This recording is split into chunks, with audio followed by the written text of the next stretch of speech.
എൻസൈമിൻ്റെ chapter കഴിഞ്ഞിട്ട് അടുത്ത ചാപ്റ്ററാണ് കാർബോഹൈഡ്രേറ്റ്. അപ്പോൾ കാർബോഹൈഡ്രേറ്റിനെ കുറിച്ചിട്ട് ഫസ്റ്റ് ഇയറിൽ പഠിച്ചു. കാർബോഹൈഡ്രേറ്റ് എന്താണ്, അതിൻ്റെ ക്ലാസിഫിക്കേഷൻസ് ഏതൊക്കെയായിരുന്നു, ഫങ്ഷൻസ് ഏതൊക്കെയാണ്, അതേപോലെ തന്നെ കാർബോഹൈഡ്രേറ്റ് മെറ്റബോളിസത്തിൽ ഇൻവോൾവ് ആവുന്ന 10 പാത്വേ ഏതൊക്കെയാണ്. ഗ്ലൈക്കോളിസിസ് ഉണ്ടായിരുന്നു, സിട്രിക് ആസിഡ് സൈക്കിൾസ് ഉണ്ട്, ഗ്ലൂക്കോനിയോജെനിസിസ്, ഗ്ലൈക്കോളിസിസ് അങ്ങനെ കുറേ സൈക്കിൾസ് ഉണ്ടായിരുന്നല്ലോ. അതൊക്കെ കാർബോഹൈഡ്രേറ്റ് മെറ്റബോളിസത്തിൽ ഇൻവോൾവ് ആവുന്ന പാത്വേസ് ആണ്. ഇനി എന്താണ് കാർബോഹൈഡ്രേറ്റ് മെറ്റബോളിസം എന്നുള്ളത് കുറച്ച് ഡീറ്റെയിൽ ആയിട്ട് നമുക്ക് പഠിക്കാം. കാരണം കാർബോഹൈഡ്രേറ്റ് മെറ്റബോളിസം നിങ്ങൾക്ക് എസ്എ ക്വസ്റ്റ്യൻ ആണ്. അപ്പോൾ എസ്എ ക്വസ്റ്റ്യൻ 15 മാർക്ക് ആകുമ്പോൾ അത്യാവശ്യം നല്ല രീതിയിൽ തന്നെ എഴുതേണ്ടി വരും. അപ്പോൾ ഫസ്റ്റ് ഇയർ നോട്ടിൻ്റെ കൂടെ ഇതും കൂടി ചേർത്തിട്ട് വേണം എഴുതാൻ കേട്ടോ. ഇപ്പോൾ കാർബോഹൈഡ്രേറ്റ് മെറ്റബോളിസം എന്ന് പറയുമ്പോൾ നമുക്കറിയാം അതിൽ 2 റിയാക്ഷൻസ് വരുന്നുണ്ട്. അനാബോളിസം ഉണ്ട്, കാറ്റബോളിസം ഉണ്ട്. അനാബോളിസം എന്ന് പറയുമ്പോൾ സിന്തസിസും, കാറ്റബോളിസം എന്ന് പറഞ്ഞാൽ ബ്രേക്ക് ഡൗൺസും ആണ് കേട്ടോ. അങ്ങനെ ഷോർട്ടാക്കിയിട്ട് നമുക്ക് അങ്ങനെ ഓർത്തിരിക്കാം. അപ്പോൾ metabolic enzyme catalyse catabolic reaction that break down carbohydrate contained foods. അപ്പോൾ കാർബോഹൈഡ്രേറ്റ് അടങ്ങിയിട്ടുള്ള ഫുഡ്സിനെ ബ്രേക്ക് ഡൗൺ ചെയ്യുന്ന റിയാക്ഷൻ, അത് ബ്രേക്ക് ഡൗൺ ചെയ്യാന്ന് പറയുമ്പോൾ നമുക്കറിയാം അതെന്ത് റിയാക്ഷനാണ്, കാറ്റബോളിക് റിയാക്ഷനാണ്. അപ്പോൾ ഈ കാറ്റബോളിക് റിയാക്ഷനെ കാറ്റലൈസ് ചെയ്യാം, അതായത് സ്പീഡപ്പ് ചെയ്യുന്ന എൻസൈംസ് ആണ് മെറ്റബോളിക് എൻസൈംസ്. കാർബോഹൈഡ്രേറ്റ് മെറ്റബോളിസത്തിന് മെയിനായിട്ട് നമ്മൾ ഓർക്കേണ്ട കാര്യം എന്താണെന്ന് വെച്ചാൽ, ഇപ്പോൾ നമ്മൾ ഭക്ഷണം കഴിക്കുമ്പോൾ അതിലൊരുപാട് കാർബോഹൈഡ്രേറ്റ്സ് അടങ്ങിയിട്ടുണ്ട്. ഇപ്പോൾ റൈസ് ആണെന്നുണ്ടെങ്കിൽ അതിലടങ്ങിയിട്ടുള്ള കാർബോഹൈഡ്രേറ്റാണ് ഗ്ലൂക്കോസ്, സ്റ്റാർച്ചും ഒക്കെ. അതേപോലെ തന്നെ മിൽക്കിലടങ്ങിയിട്ടുള്ളതാണ് ലാക്ടോസ്, അതൊരു കാർബോഹൈഡ്രേറ്റ് ആണ്. ഇങ്ങനെ നമ്മൾ ഭക്ഷണം കഴിക്കുന്നതിലൊക്കെ കാർബോഹൈഡ്രേറ്റ്സ് അടങ്ങിയിട്ടുണ്ട്. അപ്പോൾ നമ്മുടെ ശരീരത്തിലുള്ള സെൽസ്, ടിഷ്യൂസ്, സിസ്റ്റംസ്, മസിൽസ് ഇതിനൊക്കെ എന്താവശ്യമാണ്, വർക്ക് ചെയ്യണമെന്നുണ്ടെങ്കിൽ എനർജി ആവശ്യമാണ്. നമ്മൾ ഭക്ഷണം കഴിക്കുന്നതിന് വേണ്ടിയിട്ടാണ്, എനർജി ലഭിക്കുന്നതിന് വേണ്ടിയിട്ടാണ്. അപ്പോൾ നമ്മൾ ഭക്ഷണം കഴിക്കുമ്പോൾ നമുക്ക് നല്ല രീതിയിൽ എനർജി കിട്ടും. ഈ എനർജി കിട്ടുന്നത് എങ്ങനെയാണെന്ന് വെച്ചിട്ടാണ്, കാർബോഹൈഡ്രേറ്റ് മെറ്റബോളിസം നടന്നിട്ട് ഒരുപാട് എനർജി റിലീസ് ചെയ്യുന്നുണ്ട്. അങ്ങനെ നമുക്ക് ബോഡിക്ക് എനർജി കിട്ടും വർക്ക് ചെയ്യാനൊക്കെ വേണ്ടിയിട്ട്. ഇനി ബാക്കി വരുന്ന എനർജി അവർ എന്ത് ചെയ്യും, സ്റ്റോർ ചെയ്ത് വെക്കും. നമ്മൾ വർക്ക് ചെയ്യുന്ന സമയത്ത് ഒരുപാട് നല്ല രീതിയിൽ വർക്ക് ചെയ്യുന്ന സമയത്ത് നമുക്ക് എനർജി ആവശ്യമായി വരുമ്പോൾ ഈ യൂസ് ചെയ്തിട്ട് ബാക്കി വരുന്ന എനർജി ഒക്കെ ഒരു സ്റ്റോർ ചെയ്ത് വെക്കും. ഇതൊക്കെയാണ് കാർബോഹൈഡ്രേറ്റ് മെറ്റബോളിസത്തിൽ വരുന്നത് കേട്ടോ. അത് നമുക്ക് എന്തൊക്കെയാണെന്ന് നോക്കാം. The energy released is used to power the cells and the system that make up your body. അപ്പോൾ ഇങ്ങനെ പറഞ്ഞു, ഫസ്റ്റ് ബ്രേക്ക് ഡൗൺ ചെയ്യും, കാർബോഹൈഡ്രേറ്റ് ബ്രേക്ക് ഡൗൺ ചെയ്യും. അങ്ങനെ ബ്രേക്ക് ഡൗൺ ചെയ്യുമ്പോൾ എനർജി റിലീസ് ചെയ്യും. ആ energy is used to power the cells and system, body സിസ്റ്റത്തിലും സെൽസിനൊക്കെ ആ എനർജി അവർ യൂസ് ചെയ്യും. എന്നിട്ട് ബാക്കി വരുന്ന എനർജി എന്ത് ചെയ്യും, എക്സസ് ഓർ അൺയൂട്ടിലൈസ്ഡ് എനർജി. ഭക്ഷണം കഴിച്ച സമയത്ത് എനർജി കുറേ കിട്ടി, എന്നിട്ട് യൂസ് ചെയ്തിട്ടുണ്ടായിരുന്നു സെൽസും നമ്മുടെ സിസ്റ്റംസൊക്കെ, എന്നിട്ട് അവരുടെ ആവശ്യത്തിനൊക്കെ എടുത്തു കഴിഞ്ഞിട്ട് ഇനിയും എനർജി ബാക്കിയുണ്ട്. അപ്പോൾ ആ യൂസ് ചെയ്ത് കഴിഞ്ഞ എനർജി ബാക്കിയോട് എന്ത് ചെയ്യും, സ്റ്റോർ ചെയ്ത് വെക്കും. സെൽസിൽ സ്റ്റോർ ചെയ്യും. എന്തിൻ്റെ ഫോമിൽ, ഫാറ്റിൻ്റെയോ അല്ലെങ്കിൽ ഗ്ലൈക്കോജൻ്റെ ഫോമിലോ സ്റ്റോർ ചെയ്ത് വെക്കും. ഇനി നമുക്ക് ആവശ്യമുള്ള സമയത്ത് യൂട്ടിലൈസ് ചെയ്യുന്നതിന് വേണ്ടിയിട്ട്, ഉപയോഗിക്കുന്നതിന് വേണ്ടിയിട്ട്. ഈ കാർബോഹൈഡ്രേറ്റ് മെറ്റബോളിസം സ്റ്റാർട്ട് ചെയ്യുന്നത് എവിടെ വെച്ചിട്ടാണ്, ബിഗിനാണ് സ്റ്റാർട്ട് ചെയ്യുക വെച്ചിട്ടാണ്, മൗത്തിൽ വെച്ചിട്ടായിരിക്കും. ഭക്ഷണം കഴിക്കുക വായ വെച്ചിട്ടല്ലേ. ഫസ്റ്റ് മെറ്റബോളിസം സ്റ്റാർട്ട് ചെയ്യുന്നത് മൗത്തിൽ വെച്ചിട്ടാണ്. where the enzyme salivary amylase begin to break down complex polysaccharides, starch, glycogen and minor extent as a disaccharides into monosaccharides. അതായത് നമ്മൾ ഭക്ഷണം കഴിക്കുന്ന സമയത്ത് ഭക്ഷണത്തിൽ അടങ്ങിയിട്ടുള്ള കാർബോഹൈഡ്രേറ്റ്സ്, അതായത് കോംപ്ലക്സ് പോളിസാക്രൈഡ്സ്, കാർബോഹൈഡ്രേറ്റിൻ്റെ ക്ലാസിഫിക്കേഷൻസ് ആണ് പോളിസാക്രൈഡ്, ഡൈസാക്രൈഡ്, മോണോസാക്രൈഡ്സ് എന്നൊക്കെ പറയുന്നത്. അപ്പോൾ ഏറ്റവും വലിയ മോളിക്യൂളാണ് പോളിസാക്രൈഡ്സ്. വലിയ മോളിക്യൂൾ പോളിസാക്രൈഡിൻ്റെ എക്സാമ്പിളാണ് സ്റ്റാർച്ചും ഗ്ലൈക്കോജനൊക്കെ. ഈ എക്സാമ്പിൾ പഠിക്കണം കേട്ടോ. പോളിസാക്രൈഡിന് എക്സാമ്പിൾ സ്റ്റാർച്ച്, ഗ്ലൈക്കോജൻ. ഇപ്പോൾ 1 വേർഡ്സ് ഒക്കെ ചോദിച്ചിട്ട് കണ്ടിട്ടുണ്ട്. ഡൈസാക്രൈഡിന് എക്സാമ്പിളാണ് സുക്രോസും ലാക്ടോസും. മോണോസാക്രൈഡിന് എക്സാമ്പിളാണ് ഗ്ലൂക്കോസ്. അപ്പോൾ നമ്മൾ കഴിക്കുന്ന ഭക്ഷണത്തിലുള്ള പോളിസാക്രൈഡ്സ്, വലിയ മോളിക്യൂൾസിനെ സലൈവറി എൻസൈംസ് ആയിട്ടുള്ള അമൈലേസ് എന്ത് ചെയ്യും, അമൈലേസ് ഒക്കെ വന്നിട്ട് അതിനെ ബ്രേക്ക് ഡൗൺ ചെയ്തിട്ട് ചെറിയ മോളിക്യൂൾസ് ആക്കിയിട്ട് മാറ്റും. ചെറിയ മോളിക്യൂളാണ് മോണോസാക്രൈഡ്. അപ്പോൾ ഇതാണ് ഫസ്റ്റത്തെ carbohydrate metabolism starting. Break down ആണ് കാറ്റബോളിസം കേട്ടോ. These can then be transported across the intestinal membrane into blood stream and then to the body tissue. അങ്ങനെ നമ്മുടെ ഫുഡൊക്കെ ഡൈജസ്റ്റ് ചെയ്തിട്ട് മോണോസാക്കി ചെറിയ മോളിക്യൂൾസ് ആക്കി അത് നേരെ ഇടയ്ക്കെത്തും ട്രാൻസ്പോർട്ട് ചെയ്തിട്ട് ഇൻറ്റസ്റ്റൈനിലെത്തി നമ്മുടെ വയറിലെത്തി വൻകുടലും ചെറുകുടലൊക്കെ എത്തി. അങ്ങനെ ചെറുകുടൽ എന്ത് ചെയ്യും, ചെറുകുടൽ മെമ്പറൈൻസൊക്കെ അതിനെ വലിച്ചെടുക്കും. നമ്മൾ അറിയില്ലേ, ഡൈജസ്റ്റ് ചെയ്തിട്ട് മിനറൽസും ഇതൊക്കെ വലിച്ചെടുക്കാറുണ്ടല്ലോ, അബ്സോർബ് ചെയ്തെടുക്കുമല്ലോ. അതേപോലെ തന്നെ കുഞ്ഞു കുഞ്ഞു മോളിക്യൂൾസിനൊക്കെ നമ്മുടെ ഇൻറ്റസ്റ്റൈൻ മെമ്പറൈൻ അബ്സോർബ് ചെയ്തിട്ട് നേരെ ഇടയ്ക്ക് എത്തിക്കും, ബ്ലഡിലെത്തി. എന്നിട്ട് അങ്ങനെ ബ്ലഡ് വഴി നമ്മുടെ ബോഡിയിലുള്ള എല്ലാ ടിഷ്യൂസിലും എത്തും. അപ്പോൾ കുഞ്ഞു കുഞ്ഞു മോളിക്യൂൾസ്, ചെറിയ എനർജി മോളിക്യൂൾ ഗ്ലൂക്കോസൊക്കെ അബ്സോർബ് ചെയ്തിട്ട് ബ്ലഡിലെത്തി, ബ്ലഡിൽ നിന്ന് നേരെ എല്ലാ ടിഷ്യൂസിലെത്തി. ഇപ്പോൾ ടിഷ്യൂസൊക്കെ എന്തുകൊണ്ട് ഉണ്ടാക്കിയിട്ടുള്ളത്, സെൽസ് കൊണ്ടാണ്. അപ്പോൾ സെൽസിലെത്തി ഗ്ലൂക്കോസ് എത്തി, മോണോസാക്കറിഡാണ് ഗ്ലൂക്കോസ് എത്തി. ഗ്ലൂക്കോസ് എന്ന് പറയുന്നത് എന്താണ്, ചെറിയ ഒരു ഗ്ലൂക്കോസ് എന്ന് പറയുന്നത് ഗ്ലൂക്കോസിൻ്റെ സ്ട്രക്ചറിൽ 6 കാർബൺസ് ഉണ്ടാക്കി. അപ്പോൾ 6 കാർബൺസ് അടങ്ങിയിട്ടുള്ള ഷുഗറാണ് ഗ്ലൂക്കോസ്. പിന്നെ ഗ്ലൂക്കോസിൻ്റെ മറ്റു പ്രത്യേകത സിംപ്ലസ്റ്റ് ഷുഗറാണ്. അപ്പോൾ ഗ്ലൂക്കോസ് എത്തി. ഇനി ഗ്ലൂക്കോസ് നമുക്ക് സെൽസിന് എനർജി റിലീസ് ചെയ്യണം. അപ്പോൾ ഒരുപാട് process through sequence of reactions ഒക്കെ നടന്നിട്ട്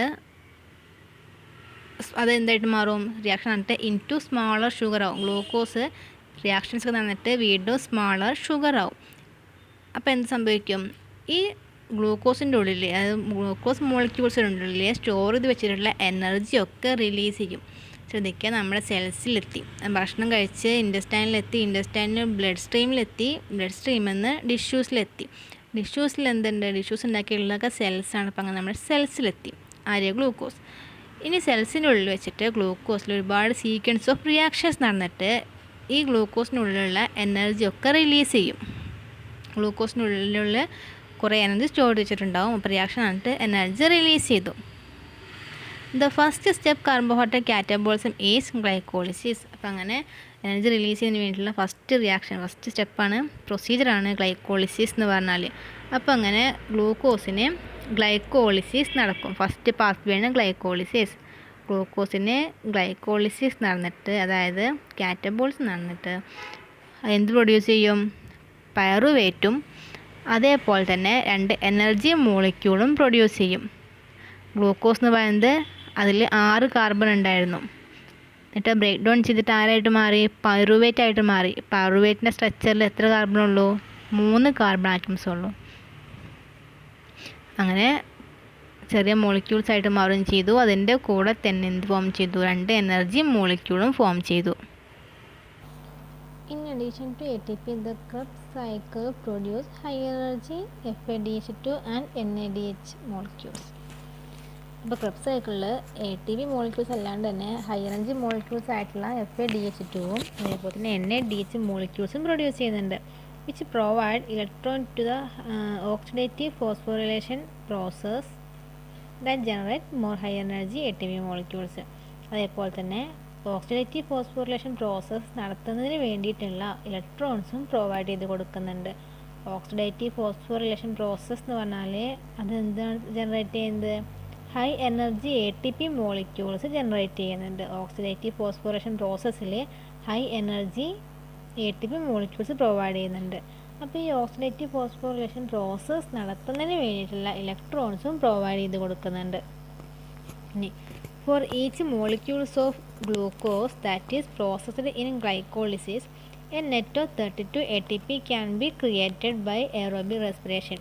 കാരണം ഗ്ലൈക്കോളിസിസ് ആകുമ്പോൾ എയറോബിക് ഉണ്ട്, അൺഎയറോബിക് ഉണ്ട്. അപ്പോൾ ഒരു ഗ്ലൂക്കോസ് മോളിക്യൂൾസിനെ അങ്ങനെ ഫോസ്ഫോറിലേഷനൊക്കെ നടന്ന് ഗ്ലൈക്കോളിസിസ് നടത്തി വരുന്ന സമയത്ത് ടോട്ടൽ 32 ATP പ്രൊഡ്യൂസ് ചെയ്യുന്നുണ്ടെന്നാണ് പറയുന്നത്. അതായത് ഗ്ലൈക്കോളിസിസ് പാത്ത് വേയിൽ നമുക്കൊരു 7 ATP മോളിക്യൂൾസ് കിട്ടും. അതേപോലെ തന്നെ പൈറുവേറ്റിനെ അസറ്റൈൽ കോയിലേക്കിട്ട് മാറ്റുന്ന ഒരു പ്രോസസ്സ് ഉണ്ടല്ലോ. ഫസ്റ്റ് ഗ്ലൈക്കോളിസിസ് നടത്തുന്ന സമയത്ത് ഗ്ലൂക്കോസിനെ ഗ്ലൈക്കോളിസിസ് നടത്തുമ്പോൾ 7 ATP മോളിക്യൂൾസ് കിട്ടും. പിന്നെ അവിടുന്ന് അതിൽ തന്നെ പൈറുവേറ്റിനെ അസറ്റൈൽ കോയിലേക്കിട്ട് കൺവേർട്ട് ചെയ്യുന്നുണ്ട്. അവിടെ ഒരു 5 ATP മോളിക്യൂൾസ് പ്രൊഡ്യൂസ് ചെയ്യും. പിന്നെ അത് നേരെ TCA സൈക്കിളിലേക്ക് പോകും. Krebs cycle, citric cycle or TCA cycle എന്നൊക്കെ പറയാം കേട്ടോ. അപ്പോൾ ഈ സൈക്കിളിലേക്ക് പോകുന്ന സമയത്ത് അവിടെ എത്ര പ്രൊഡ്യൂസ് ചെയ്യുന്നുണ്ട്, അവിടെ ഹൈ എനർജി മോളിക്യൂൾസ് പ്രൊഡ്യൂസ് ചെയ്യുന്നുണ്ട്. അതായത് 20 ATP മോളിക്യൂൾസ് വരെ അവിടെ പ്രൊഡ്യൂസ് ചെയ്യുന്നുണ്ട്. അപ്പോൾ എല്ലാം കൂടി കൂട്ടിയപ്പോൾ എത്രയായി? 7ഉം 5ഉം 20 കൂട്ടിയപ്പോൾ 32. അപ്പോൾ ടോട്ടൽ ഒരു ഗ്ലൂക്കോസിന് 32 ATP മോളിക്യൂൾസ് പ്രൊഡ്യൂസ് ചെയ്യുന്നുണ്ട്. എയറോബിക് കണ്ടീഷനിലാണ്. ഈ അൺഎയറോബിക് കണ്ടീഷനിലാണെന്നുണ്ടെങ്കിൽ അവിടെ എനർജി മോളിക്യൂൾസ് ATP പ്രൊഡ്യൂസ് ചെയ്യുന്നത് ലിമിറ്റഡ് ആണ്. When a total of 4 ATPs are produced by glycolysis. ഇവിടെ അൺഎയറോബിക് കണ്ടീഷൻ ആണെന്നുണ്ടെങ്കിൽ ഗ്ലൈക്കോളിസിസ് പാത്വേയിൽ മൊത്തം 4 ATP പ്രൊഡ്യൂസ് ചെയ്യുള്ളൂ. എയറോബിക് ആണെന്നുണ്ടെങ്കിൽ എത്ര എണ്ണം പ്രൊഡ്യൂസ് ചെയ്തിരുന്നു? ഗ്ലൈക്കോളിസിസിൽ 7 എണ്ണം.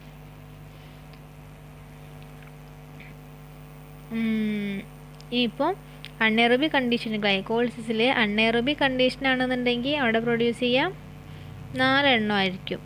അതിൽ തന്നെ 2 എണ്ണം ഈ ഗ്ലൈക്കോളിസിസ് പ്രോസസ്സ് വീണ്ടും സ്റ്റാർട്ട് ചെയ്യുന്നതിന് വേണ്ടിയിട്ട് അവർ യൂട്ടിലൈസ് ചെയ്യും. ബാക്കി വരുന്ന 2 ATP മോളിക്യൂൾസ് മാത്രമായിരിക്കും പ്രൊഡ്യൂസ് ചെയ്യുന്നത് കേട്ടോ.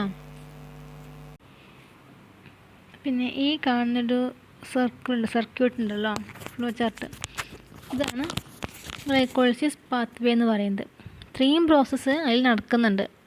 കണ്ടോ, ഫസ്റ്റ് നമുക്ക് സ്റ്റാർട്ട് ചെയ്യുന്നത് ഗ്ലൂക്കോസിനെ അങ്ങനെ സ്മോൾ മോളിക്യൂൾസ് ആക്കിയിട്ട് by the action of enzymes. ഇവിടെ സൈഡിൽ നടക്കുന്നത് എൻസൈംസ് ആണ്. ഇപ്പോൾ ഗ്ലൂക്കോസിനെ ഗ്ലൂക്കോസിസ് ഫോസ്ഫേറ്റ് ആക്കി മാറ്റിയത് ഹെക്സോകൈനസ് എൻസൈംസ് ആണ്, ആ റിയാക്ഷൻ കാറ്റലൈസ് ചെയ്യുന്നത്. അങ്ങനെ ഓരോ കോമ്പൗണ്ടിനും കാറ്റലൈസ് ചെയ്യുന്ന ഓരോ എൻസൈംസ് ഉണ്ടായിരിക്കും. കണ്ടു, മൊത്തം 10 എൻസൈംസ് ഉണ്ട് ഇതിൽ കേട്ടോ.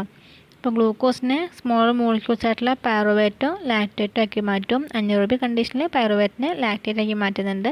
അതേപോലെ തന്നെ NADHും ATP മോളിക്യൂൾസൊക്കെ പ്രൊഡ്യൂസ് ചെയ്യുന്നുണ്ട്. NADH.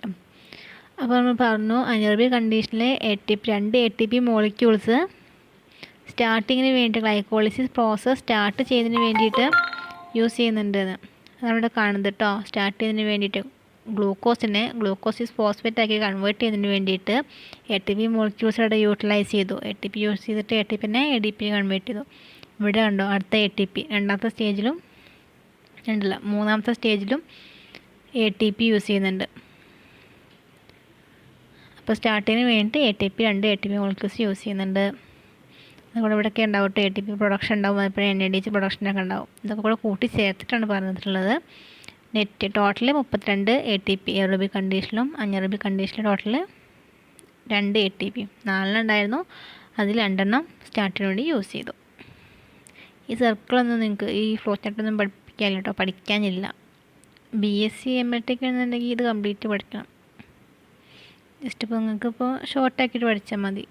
ഇത്രത്തോളം ഒന്നും ഡീപ്പായിട്ട് പഠിക്കേണ്ട കേട്ടോ, ജസ്റ്റ് കാണാൻ വേണ്ടി മാത്രം ഞാൻ ആഡ് ചെയ്താൽ. ഇത്ര നേരം നമ്മൾ പറഞ്ഞത് ഗ്ലൂക്കോസിന് എങ്ങനെയാണ് എനർജി ഉണ്ടാക്കാം, എത്ര എനർജി മോളിക്യൂൾസ് നമുക്ക് ലഭിക്കുന്നുണ്ട് എന്നുള്ള കാര്യങ്ങളൊക്കെയാണ്. ഇനിയിപ്പോൾ ഒരു കണ്ടീഷൻ വരിക, ഗ്ലൂക്കോസിൻ്റെ എമൗണ്ട് ഇല്ല, കുറവാണ്. അതായത് എങ്ങനത്തെ സിറ്റുവേഷനിലൊക്കെ വരിക? ഫാസ്റ്റിംഗ്, നമ്മൾ കുറേ നേരത്തേക്ക് ഭക്ഷണം കഴിക്കാതിരിക്കുക. അപ്പോൾ അന്നേരം ഗ്ലൂക്കോസിൻ്റെ എമൗണ്ട് കുറയും.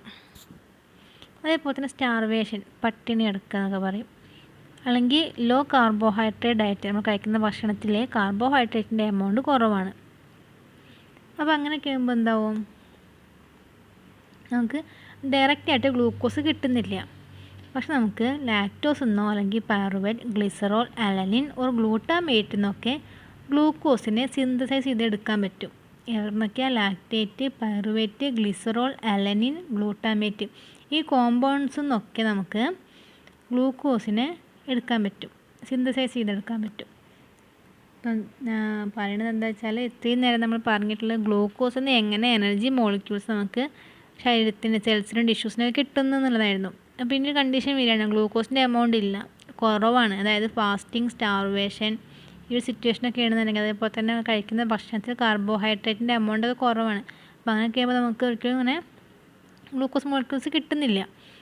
അപ്പോൾ നമ്മൾ എന്ത് ചെയ്യണം? നമ്മൾ സാധാരണ പോലെ വർക്ക് ചെയ്യുന്നുണ്ട്, ബോഡിക്ക് എനർജി കിട്ടുകയും വേണം. അപ്പോൾ അങ്ങനെ ഒരു കണ്ടീഷനാണ് സമയത്ത് ലാക്ടേറ്റ് എന്നോ അല്ലെങ്കിൽ pyruvate, glycerol, alanine, glutamate compounds molecules എന്നൊക്കെ എനർജി സിന്തസൈസ് ചെയ്യും. അപ്പോൾ ആ ഒരു പ്രോസസ്സിനെ വിളിക്കുന്ന പേരാണ് ഗ്ലൂക്കോനിയോജനസിസ്. ഇത് ഓൾമോസ്റ്റ് റിവേഴ്സോ ഗ്ലൈക്കോളിസിസ് പ്രോസസ്സ് ഉണ്ടല്ലോ, അതിന് റിവേഴ്സ് ആയിട്ടാണ് നടക്കുന്നത്. എന്നിട്ട് ഗ്ലൂക്കോസ് മോളിക്യൂൾസിനെ പ്രൊഡ്യൂസ് ചെയ്യുകയും ചെയ്യും. ഇപ്പോൾ ഗ്ലൂക്കോസ് ഡിപ്പെൻഡഡ് ഓർഗൻസ്, അപ്പോൾ ബ്രെയിനൊക്കെ ആണെന്നുണ്ടെങ്കിൽ ഗ്ലൂക്കോസ് അത്യാവശ്യമാണ്. വർക്ക് ചെയ്യണമെന്നുണ്ടെങ്കിൽ ഗ്ലൂക്കോസ് മോളിക്യൂൾസ് അത്യാവശ്യമാണ്. അപ്പോൾ അങ്ങനെ ഗ്ലൂക്കോസ് ആവശ്യമുള്ള ഓർഗൻസിനൊക്കെ ഗ്ലൂക്കോസിനെ എത്തിച്ചു കൊടുക്കും. ഗ്ലൂക്കോസിൻ്റെ എമൗണ്ട് കുറവാണെങ്കിൽ പോലും ഗ്ലൂക്കോനിയോജെനസിസ് എന്ന പ്രോസസ്സ് നടത്തിയിട്ട് lactate, pyruvate, glycerol, alanine, glutamate molecules എന്നൊക്കെ ഗ്ലിസറോളിനെ പ്രൊഡ്യൂസ് ചെയ്തിട്ട് ഗ്ലൂക്കോസ് ഡിപ്പെൻഡൻ്റ് ഓർഗൻസ് ആയിട്ടുള്ള ബ്രെയിൻ പോലുള്ള ഓർഗൻസിനൊക്കെ ഗ്ലൂക്കോസിനെ സപ്ലൈ ചെയ്യും. ഇനി ഗ്ലൂക്കോനിയോജെനസിസ് നടക്കുന്നത് ലിവറിലും അതേപോലെ ചെറിയ എമൗണ്ടിൽ റീനൽ കോർട്ടെക്സിലൊക്കെയാണ് നടക്കുന്നത്. ഓക്കെ, ഇനി അടുത്ത കാർബോഹൈഡ്രേറ്റാണ് ഗാലക്ടോസ് മെറ്റബോളിസം. ഇത് നമ്മളിതിന് മുന്നൊക്കെ പറഞ്ഞത് ഗ്ലൂക്കോസിൻ്റെ മെറ്റബോളിസമാണ്. ഗ്ലൂക്കോസ് മെറ്റബോളിസം അതായത് കാർബോഹൈഡ്രേറ്റ് മെറ്റബോളിസമാണ് പഠിക്കുന്നത്. അപ്പോൾ കാർബോഹൈഡ്രേറ്റിൽ വരുന്നതാണ് ഗ്ലൂക്കോസ്, ഗാലക്ടോസ്, ഫ്രക്ടോസ് ഒക്കെ. അപ്പോൾ ഗ്ലൂക്കോസിൻ്റെ മെറ്റബോളിസം പഠിച്ചോ. ഇനി galactose metabolism. Galactose is derived mainly from lactose of the diet. Lactose എന്നാണ് മെയിനായിട്ടും ഗാലക്ടോസ് പ്രൊഡ്യൂസ് ചെയ്യുന്നത്. Galactose is important for the formation of glycolipids and glycoprotein. ഇതിൽ പറയുന്നത് ഇവിടെ ലാക്ടോസ് എന്നാണ് അതുണ്ടാകുന്നത്, ഗാലക്ടോസ് ഉണ്ടാകുന്നത്. അതായത് ലാക്ടോസ് എന്ന് പറഞ്ഞ മോളിക്യൂൾസ് ഉണ്ടാക്കിയിട്ടുള്ളത് ഗ്ലൂക്കോസും ഗാലക്ടോസും ചേർത്തിട്ടാണ് കേട്ടോ. ലാക്ടോസ് ഉണ്ടാക്കിയ ഗ്ലൂക്കോസും ഗാലക്ടോസും ചേർന്നിട്ടാണ്. അപ്പോൾ ലാക്ടോസിനെ ബ്രേക്ക് ഡൗൺ ചെയ്യുമ്പോൾ നമുക്ക് എന്ത് കിട്ടും? ഗാലക്ടോസിനെ കിട്ടും. ഇനി ഗാലക്ടോസിൻ്റെ ഇമ്പോർട്ടൻസ് എന്താ? അത് ഗ്ലൈക്കോ ലിപ്പിഡ്സും അതുപോലെ ഗ്ലൈക്കോ പ്രോട്ടീൻസിനൊക്കെ ഫോർമേഷന് വേണ്ടി സഹായിക്കുന്നുണ്ട്. അതേപോലെ തന്നെ ലാക്ടേഷൻ്റെ സമയത്ത് ലാക്ടോസിനെ ഉണ്ടാക്കുന്നതിന് വേണ്ടിയിട്ടും സഹായിക്കുന്നുണ്ട്. ലാക്ടോസ് ഇവിടെ കാണുന്ന കാർബോഹൈഡ്രേറ്റാ? മിൽക്കിൽ കാണുന്ന കാർബോഹൈഡ്രേറ്റാണ് ലാക്ടോസ്. അടുത്ത കാർബോഹൈഡ്രേറ്റാണ് ഫ്രക്ടോസ്. ഡയറ്ററി കാർബോഹൈഡ്രേറ്റിൻ്റെ important source. Fructose is an important source on dietary carbohydrate. Dietary കാർബോഹൈഡ്രേറ്റിൻ്റെ ഇമ്പോർട്ടൻറ്റ് സോഴ്സാണ് ഫ്രക്ടോസ് എന്ന് പറയുന്നത്. ഹണീസിലൊക്കെ ഫ്രക്ടോസ്, സുക്രോസ് ഒക്കെ ആയിട്ട് മെയിനായിട്ട് കാണുന്നത് ഫ്രക്ടോസ്. പിന്നെ according for approximately 20% of the total carbohydrate intakes. ഇപ്പോൾ ടോട്ടൽ കാർബോഹൈഡ്രേറ്റ് നമ്മൾ കഴിക്കുന്ന കാർബോഹൈഡ്രേറ്റിൽ 20% വരുന്നതും ഫ്രക്ടോസ് ആയിരിക്കാം.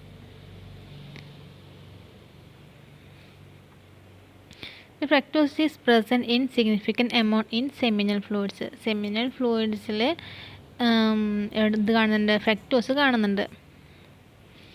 പിന്നെ ഇൻ ഫ്രക്ടോസ് യൂറിയ ഒരു ഡിസീസാണ്.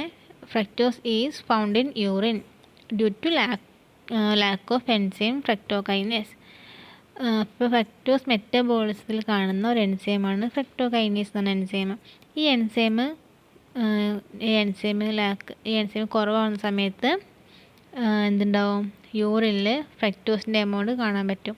ആ ഒരു സിംറ്റം, ആ ഒരു ഡിസീസാണ് ഫ്രക്ടോസ് യൂറിയ എന്ന് പറയുന്നത്. യൂറിനിൽ ഫ്രക്ടോസിൻ്റെ എമൗണ്ട് കാണുന്നുണ്ടെങ്കിൽ ആ ഡിസീസാണ് ഫ്രക്ടോസ് യൂറിയ. ഇതിന് കാരണമാകുന്ന എൻസൈമാണ് ഫ്രക്ടോകൈനേസ്. നമ്മുടെ ബോഡിയിൽ ഇല്ലാത്ത സമയത്താണ് നമുക്ക് ഫ്രക്ടോ യൂറിയ ഉണ്ടാകുന്നത്.